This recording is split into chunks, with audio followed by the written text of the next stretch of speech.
هنا بلدي على الطرف زي ما انت شايف، اول ما المدافع اللي معاه اداله ظهره قال له طريق السلامه انت، وانطلق بيستغل المساحه اللي في ظهره وبيخلق اول فرصه محققه لبرشلونه. تعال بقى نشوف ازاي برشلونه استخدم نفس الفكره التكتيكيه وكسب بيها النهارده. اعمل بقى لايك واستنى لاخر الفيديو عشان في مفاجاه. هنا برضو الكره مع يمين يامال، بص بقى اول ما فران توريس شاف ان في فرصه لتنفيذ الجمله المتفق عليها، فاجئ المدافعين وانطلق في المساحه اللي وراهم. يمين يامال ما خيبش ظنه وباص خيالي بيحط فيران في مواجهة المرمى، لكن للأسف الفرصة راحت.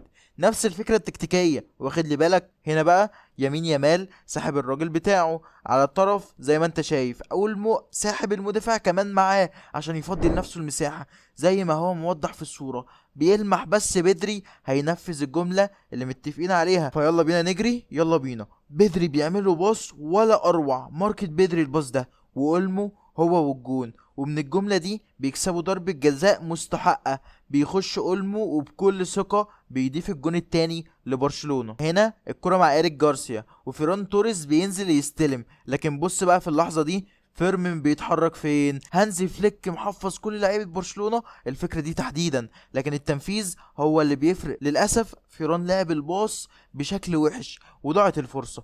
تخيل بقى لو مكانه بدري هو اللي لعب الكرة دي، كان زمان الكرة في الشبكة. وهنا بقى الجول الأول الخرافي لبرشلونة. عاوزك تطلع المحلل اللي جواك وتقول لي في اللقطة دي ازاي برشلونة قدر يخلخل دفاعات الفريق الخصم، ازاي الفرصة دي اتخلقت. هقرا كل الكومنتات ومش هنسى حد. انا احمد مصطفى ودي قناتكم كرة بجرعة زيادة. ما تنساش تعمل لايك وفولو واشتراك للقناة عشان يوصلك مني كل جديد.